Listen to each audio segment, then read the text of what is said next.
Olá pessoal, tudo bem com vocês? Eu sou o Victor de Donato Marques, sou cirurgião dentista. Hoje eu vou tratar de um assunto que ele é muito relevante para os profissionais recém-formados. O que acontece na nossa odontologia, na atualidade, mas que já se perpetua aí por alguns bons anos, né? É que o recém-formado, e principalmente aquele profissional que ele não tem parentes envolvidos na área da odontologia ou conhecidos que podem abrir alguma perspectiva de um início de carreira clínica, né? Eu vivi essa questão, né? Até porque eu não tenho parentes que são da área da odontologia.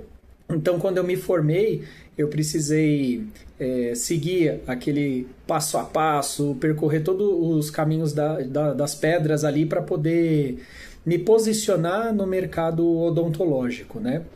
Então, eu tenho alguns pontos de pauta para passar sobre esse assunto que eu acho bastante importante para servir de um norteador para esses recém-formados, né? Então, o que acontece é que o nosso mercado odontológico, ele tem um processo de saturação bastante importante, né? Foram abertas diversas faculdades, mas sem um critério técnico, né? Vocês recém-formados tiveram aula de odontologia social, na área da saúde coletiva, né? E lá, provavelmente vocês devem ter recebido a informação de que o ideal para dentro de um município, de uma cidade, né, é que a gente tenha mais ou menos para cada 600 habitantes um profissional dentista, né? Só que esse padrão ele não é seguido e também não existe um embasamento técnico. Que a realidade é que vão se abrindo faculdades e cursos dentro de critérios e interesses econômicos, no sentido de que é um investimento para a faculdade e uma forma de receber dinheiro, né? A partir do momento que você tem alunos matriculados, que você começa a ter estudantes fazendo parte da graduação, pagando mensalidades, né? Só que assim, a gente precisaria ter, não só na área da odontologia, como para todas as profissões, estarmos embasados tecnicamente e de forma correta para que o número de vagas ofertadas por faculdades e o critério de aprovação para que novas faculdades entrassem no mercado estivesse condicionado a essa questão justamente da quantidade de profissionais que interessa para dar conta da atenção para essa população. Porque senão o que a gente vê é uma quantidade enorme de profissionais, muitas faculdades abrindo, onde a qualidade do ensino e da formação ela não vai ser o critério número 1, porque a partir do momento que a gente faz com que o interesse do investidor que abriu a faculdade seja lucrar, para ele, quanto mais alunos e quanto mais pessoas passando pelo todo o curso da graduação, pagando as mensalidades, é o que vai gerar o lucro, né? Então, isso está acima das questões de saúde, né? E de oferta de serviço, né? Então, o recém-formado se depara com essa questão, com muitos profissionais entrando no mercado de trabalho a todo ano, né? É uma realidade. Para o conselho de classe, também interessa ter muitos profissionais com registros ativos, né? Porque as anuidades vão sendo pagas. Então, eu fiz um levantamento bastante simples no Google mesmo, onde eu pedi uma atualização de proximidade de quantos dentistas tem dentro do município de São Paulo, né, na nossa capital.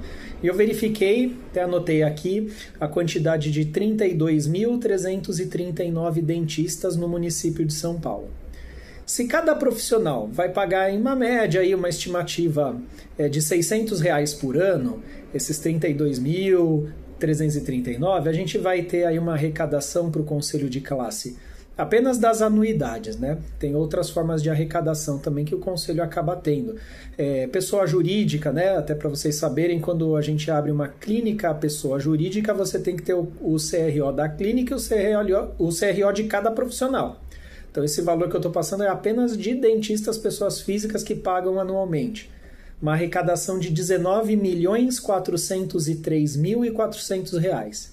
Então receber por ano esse valor de 19.400.000, vamos arredondar aí, é bastante interessante para um conselho de classe ali trabalhar com dinheiro, né? Porque, infelizmente, assim, o dinheiro tem que ser consequência de um trabalho de qualidade, né? A gente vê que tem muitas faculdades sendo abertas, a gente também vê problemas outros que eu vou falar aqui, abordar sobre questão de qualidade de consultório, de fiscalização, né? É muito importante que haja fiscalização. E a gente sabe que se vamos em periferias né, dentro do nosso município, isso porque eu estou concentrado aqui em São Paulo, mas isso pode ser estendido para o país todo, né? Regiões de maior vulnerabilidade, onde tem presença de comunidades mais carentes, seria assim muito errado da minha parte dizer que ali tem uma fiscalização correta, né? Todo recém-formado sabe muito bem como é a realidade de certas clínicas, né, que não tem documentação adequada, regular, né? Então, tudo isso é uma atribuição dos órgãos fiscalizadores, né, e o nosso conselho teria que atuar de uma forma mais eficiente nesse quesito, né? Então, outra questão, que aí eu já vou entrar também no assunto para o recém-formado, em relação aos convênios odontológicos e planos odontológicos, né? Já se passou do tempo e já se passou muito tempo, inclusive, que deveria haver uma regulamentação no sentido de haver uma tabela padrão mínima de procedimentos que deveriam ser repassados para os profissionais da odontologia de forma que pudesse trabalhar de qualidade. E a gente não vê isso daí, né? O que aconteceu, teve uma padronização de categorias de procedimentos, os códigos semelhantes, né? Então, os convênios trabalham com códigos semelhantes para o lançamento de produção. Até aí, claro que é um avanço, né? Não dá para negar. Mas em relação à remuneração, fica a critério de cada operadora de saúde e dentro da concorrência, o que acaba acontecendo é que as clínicas querem atender no volume, né? Querem ofertar, quando atende convênio odontológico, para produzir na quantidade. Então, o paciente ele passa, ao invés de ser considerado um ser humano, onde a gente tem que avaliar antes do sistema estomatognático, antes de avaliar as condições clínicas da boca da pessoa, estabelecer um plano de tratamento, a gente tem que olhar o ser humano que chegou no consultório. A gente tem que ter tranquilidade, paciência para fazer um diagnóstico, um plano de trabalho, que o tratamento ele seja de qualidade e de longo prazo, onde os pacientes vão fazendo depois as manutenções, as rotinas preventivas, né? E não o que acontece na realidade hoje, que é o paciente entrar como mais um número e tomara que ele tenha bastante, entre aspas, coisas a fazer para a gente lançar muito, né? Porque de pouquinho em pouquinho o convênio vai pagando e dentro das glosas também, que muitas vezes incabíveis, porque a clínica ela é soberana, né? E eles acabam vendo por meio de radiografias, imagens fotográficas, algo que o profissional fez, sabe daquilo que fez, né? E se o paciente tiver algum problema, ele vai recorrer ao próprio profissional ou, claro, evidentemente, buscar outros se não tiver gostado, mas é muito simplório estabelecer um critério de auditoria nesse sentido de fazer um julgamento em cima de uma imagem e não estar na presença ali física para entender as dificuldades e tudo mais, né? Fora que, como eu comentei, que cada procedimento tem um código, quando a gente vai fazer até uma limpeza simples, às vezes, e é muito óbvio, e isso é científico, né? Uma raspagem supragengival nem sempre vai ser supragengival na boca inteira. Às vezes pode ter pontos de inflamação e algum problema periodontal que você não vai poder limpar apenas superficialmente. Porque senão você não vai entregar saúde para o paciente por completo, como a gente estudou e tenta colocar em prática para a questão de saúde da pessoa, né? E aí você vai falar, mas aí eu vou lançar uma raspagem, por exemplo, supragengival e eu não vou fazer porque o convênio não vai pagar. E aí você vai, se você for questionar o convênio de certas peculiaridades, a burocracia para aprovar, o valor baixo para fazer, a realidade acaba sendo que o trabalho em si não é feito da forma coerente, correta com o proposto, né? Eu falo proposto porque quando a gente quer ser um profissional e atuar com competência, a gente tem que trabalhar com competência. E todo esse sistema não permite que a gente consiga fazer isso direito, né? Então existe um lobby que não envolve só a odontologia, envolve as operadoras de saúde geral. Só que essa tabela acaba, que não existe na odontologia, acaba criando uma concorrência negativa, porque muitos profissionais que querem ter um rendimento, né, ganhar pelo seu serviço prestado, acaba tendo que trabalhar muito. E aí a dica que eu quero dar, que é o propósito principal desse vídeo, para mim é o cerne da questão, é mostrar para os recém-formados e deixar claro que os convênios odontológicos, por mais que possam tentar mostrar que o propósito é cuidar da saúde de paciente, não. O propósito é lucrar. Quanto menos pacientes utilizar dos serviços, eles vão recebendo os repasses, que pode ser desconto em folha de profissionais vinculados a empresas, pode ser por pagamento de profissional direto para o plano, né? Quanto menos usar, todo mês eles vão ganhar os honorários ali do plano, né? E não está usando, o dinheiro vai se rendendo, né? E eu não vou falar nesse vídeo, eu nem levantei dados suficientes para falar em minúcias questões de cálculo, mas é muito óbvio que quanto menos usar o plano é melhor, né? E quanto mais glosas tiver, quanto mais demorar para pagar, o dinheiro aplicado pela operadora de saúde na conta vai rendendo mais. Então, a qualidade que eles falam que quer a saúde não existe. Então, o recém-formado, como eu falei no início, que não tem profissionais da odontologia próximo, que entra no mercado de trabalho com esse monte de profissionais ali para competir, para tentar um lugar ao sol, vamos dizer assim, fica numa situação complicada.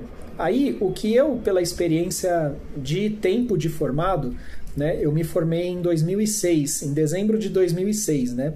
Então a gente vai aí para 2026, tá para fazer aí 18 anos, né, que eu estou formado. Nesses 18 anos, durante uns 15 anos eu atendi planos odontológicos. E até gosto e quero tornar isso público, que eu considero, depois que eu parei de atender convênio, 15 anos muito tempo para ficar atrelado a plano odontológico.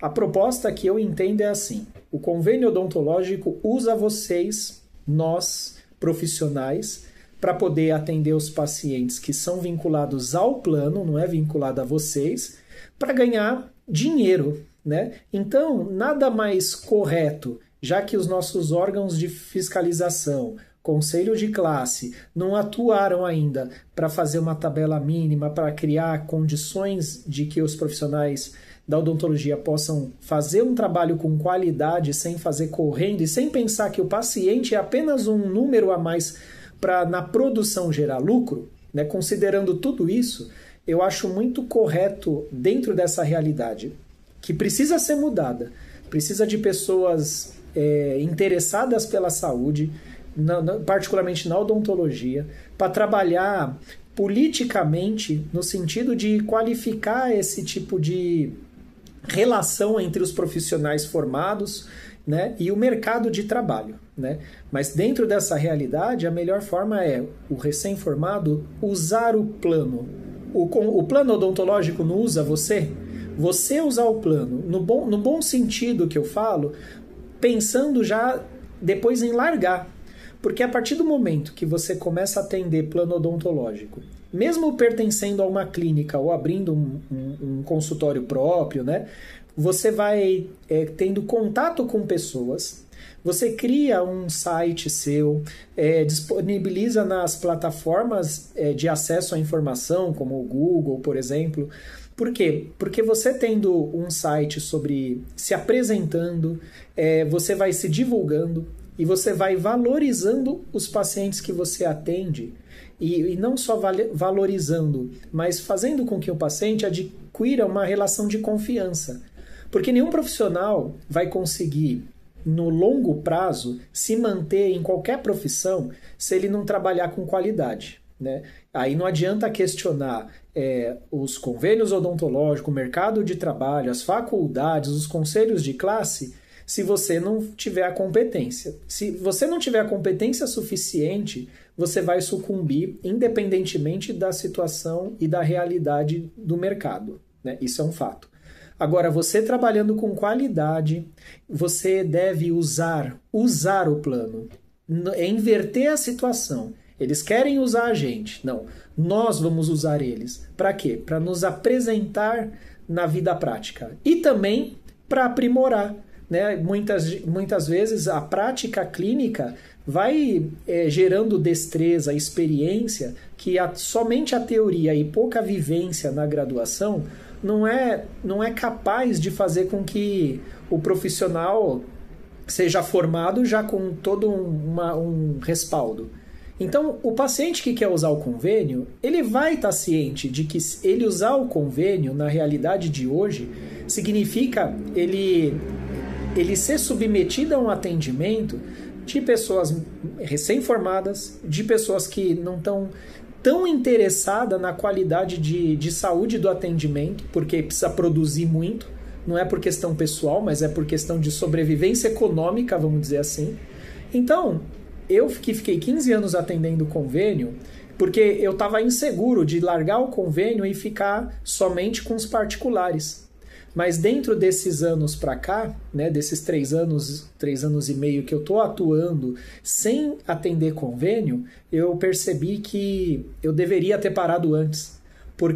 Mas eu não me arrependo, claro, é experiência de vida. Mas por que ter parado antes? Porque eu consegui muita confiança de muitos pacientes que deixam de passar pelo convênio. Eu faço o atendimento, entrego o recibo. Esse recibo ele pode ser declarado para o imposto de renda, e hoje com a tecnologia é fácil, eu emito um recibo via celular, o paciente já recebe, já fica registrado na Receita Federal, então ele pode pedir o reembolso no imposto de renda. Você já faz sua previsão orçamentária, seu plano de como você vai onerar, né, e passar os seus valores de planejamento para os pacientes de forma justa, porque, é claro, um paciente particular que está pagando, se ele se sentir sendo explorado, abusado economicamente, ele não vai voltar. Então a gente tem que ser honesto, justo. Eu acredito hoje que em 5 anos a gente consegue usar o convênio, e eu falo usar até num sentido triste, porque eles merecem ser usados, sabe? E não usar os profissionais e atrapalhar todo um mercado.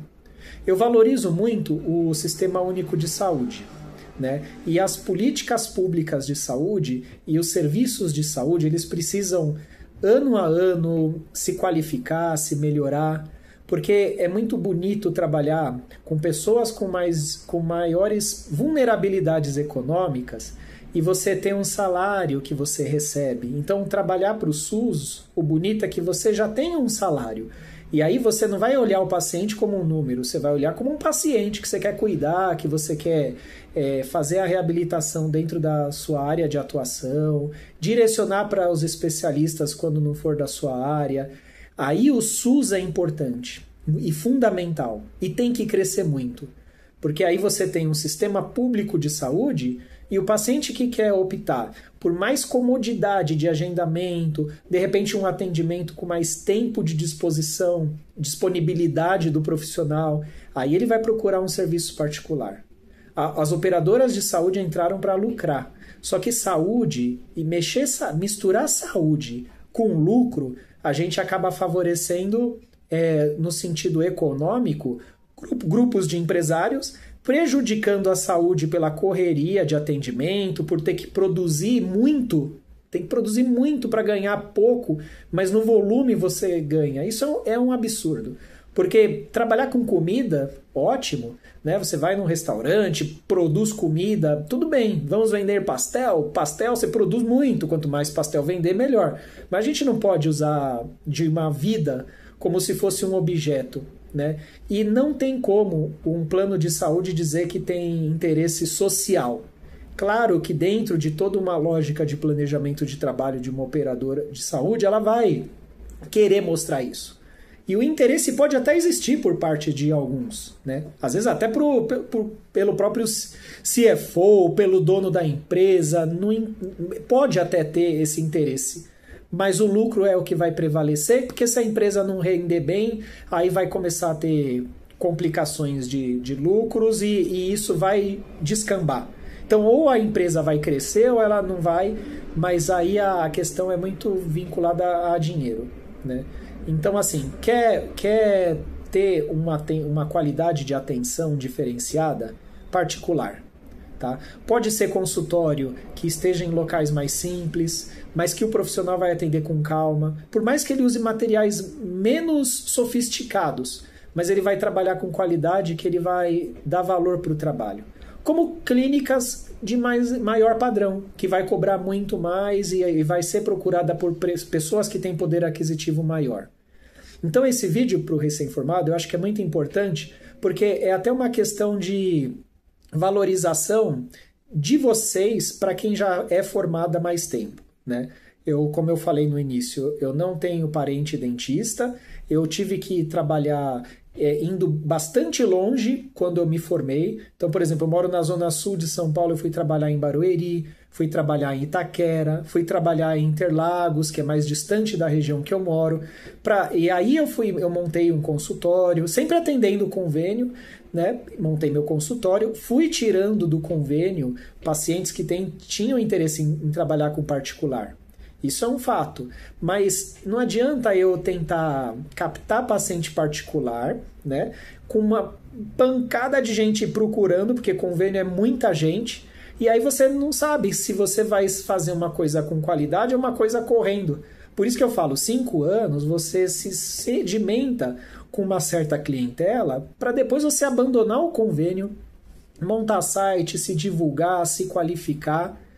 E aí, e vocês vão perceber, que é o que eu percebi, eu trabalho tranquilamente com agenda, onde eu direciono os horários no sentido que eu possa atender o paciente da melhor forma. Né? Você vai atender convênio, você vai remover uma raiz residual. Às vezes uma raiz residual você vai retirar em 5 minutos, mas às vezes uma raiz residual vai dar problema. E quando você atende convênio que tem um monte de gente agendada, deu um problema, a agenda vai virar aquela coisa de os horários se atropelando, o atraso acontecendo, você sob pressão, aí você vai acabar atendendo correndo o paciente, não vai ter calma na hora de orientar o pós-cirúrgico, os medicamentos. Então, quando você atende só particular, você já sabe, eu tenho um procedimento que eu vou fazer que eu vou precisar de 2 horas. Olha, esse eu vou precisar de 20 minutos que eu só vou fazer um pós-operatório e dar uma orientação. Mas aí você monta a sua agenda de um jeito que não vai te trazer tranquilidade. Você vai poder organizar o consultório, você não precisa atender tanta gente no mesmo dia, né? Então essa dica que eu dou para os recém-formados. Usem os convênios, porque é a nossa realidade. Eles têm que saber que não é assim, nós que estamos fazendo um favor para eles. Se eles entraram no mercado e os órgãos de fiscalização, conselhos de classe, o lobby que acontece, não estão se importando com você, então é você que tem que usar eles. Né? Use. Agora, documentação de consultório, deixem tudo certinho. Porque isso é coisa tranquila e a maioria dos dentistas já sabe e são organizados. Eu valorizo muito nós, profissionais de odontologia, porque a gente precisa ser organizado para atuar na profissão e eu vejo muitos dentistas assim. Mas eu vejo muitos dentistas que acabam abandonando a profissão, descontentes, por uma questão que está fora do nosso controle, onde somente politicamente a gente conseguiria entrar para reverter essa situação, né? E fazer com que os órgãos de classe realmente trabalhem direito, né? E não é só receber a anuidade e trabalhar com algumas burocracias sem muita fiscalização, né, sem valorização, sem brigar efetivamente para que esses planos, para que haja uma tabela mínima para plano odontológico e de uma forma organizar tudo, né? E enquanto estiver o interesse econômico prevalecendo em relação ao interesse de saúde bucal, usem os convênios e se livrem deles depois. E vocês que vão se esforçar, vai ter espaço para todo mundo. E vamos torcer para que também todos esses órgãos que trabalham nessa questão de gestão do nosso mercado entendam que a gente não precisa ter tantas faculdades, tantos alunos entrando. Quer ser um bom dentista ou algum bom profissional de outra área? Vai ter que estudar, vai ter que passar por um vestibular, vai ter que ser bom. E aí você vai entrar no mercado bom, sem uma concorrência desleal, com profissionais péssimos entrando no mercado de trabalho, porque a cada esquina tem uma faculdade, né? E aí a qualidade cai. Tá bom? Eu vou continuar publicando outros vídeos inerentes ao assunto, mas eu acho importante, quem viu de recém-formado, pode divulgar.